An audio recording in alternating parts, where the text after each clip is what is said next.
আসসালামু আলাইকুম। বাংলাদেশ শিক্ষা অধিদপ্তরের অফিস সহায়ক পদের জন্য 10টি সবচেয়ে বেশি গুরুত্বপূর্ণ সাধারণ জ্ঞান প্রশ্নের উত্তর নিয়ে এসেছি।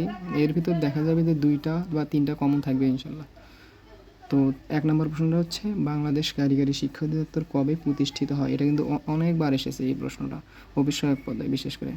এটা প্রশ্নের উত্তর হচ্ছে 1960 সালে। 2 নম্বর প্রশ্ন হচ্ছে, কারিগরি শিক্ষা অধিদপ্তর কোন মন্ত্রণালয়ের অধীনে পরিচালিত? এটাও গুরুত্বপূর্ণ প্রশ্ন। এটার উত্তর হচ্ছে শিক্ষা মন্ত্রণালয়, মনে রাখতে হবে। 3 নম্বর প্রশ্ন হচ্ছে, বাংলাদেশ কারিগরি শিক্ষা বোর্ড বিটিইবি কত সালে প্রতিষ্ঠিত হয়? এটার উত্তর হচ্ছে 1967 সালে। 4 নম্বর প্রশ্ন হচ্ছে, বাংলাদেশের জাতীয় শিক্ষা দিবস কবে পালন করা হয়? 2রা অক্টোবর। 5 নম্বর প্রশ্ন হচ্ছে, বাংলাদেশের জাতীয় পতাকার রূপকারক কে? এটার উত্তর হচ্ছে কামরুল হাসান। 6 নম্বর প্রশ্নের উত্তর হচ্ছে, বাংলাদেশের একমাত্র প্রবল দ্বীপ কোনটি? এটা কিন্তু সবথেকে বেশি গুরুত্বপূর্ণ এই 10টা প্রশ্নের ভিতরে। Saint Martin. উত্তর হবে সেন্ট মার্টিন। 7 নম্বর প্রশ্ন হচ্ছে, পদ্মা সেতু আনুষ্ঠানিকভাবে কবে উদ্বোধন করা হয়? মানে গাড়ি চলাচল করার জন্য কখন এটি খুলে দেওয়া হয়? এটার প্রশ্ন হচ্ছে 25শে জুন 2022 সালে। 8 নম্বর প্রশ্ন হচ্ছে, আন্তর্জাতিক মাতৃভাষা দিবস কবে পালিত হয়?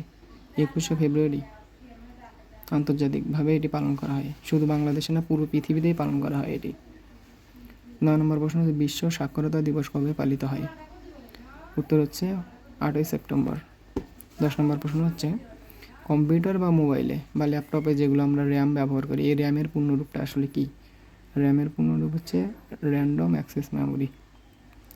আর এখানে একটা বিষয় বলে রাখি, যদি বলে যে রমের পূর্ণরূপ কি, রমের পূর্ণরূপ হচ্ছে রিড অনলি মেমোরি, আর র্যামের পূর্ণরূপ হচ্ছে র্যান্ডম অ্যাক্সেস মেমোরি।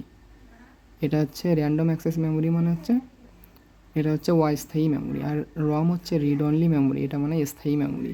যেমন আমরা ফোনে হচ্ছে কিছু কিছু ফোনে দেওয়া থাকে 4GB র্যাম 64GB রম, ওই 4GBটা অস্থায়ী মেমোরি।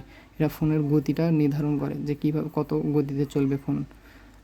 আর হচ্ছে রমটা হচ্ছে যেগুলো আমরা দেখা যায় যে 64GB, এখানে আমরা ফটো সেভ করে রাখি, ভিডিও সেভ করে রাখি, এটা হচ্ছে রম, এটা স্থায়ীভাবে থেকে যায়। তো এটাই। আর একটা প্রশ্ন আপনাদের জন্য রেখে যাচ্ছি, এটা হচ্ছে, মুক্তিযুদ্ধের সময় সমগ্র বাংলাদেশে কয়টি সেক্টরে বা বিভাগে ভাগ করা হয়েছিল? এই প্রশ্নটার উত্তর যারা জানবেন তারা কমেন্টে দিয়ে যাবেন।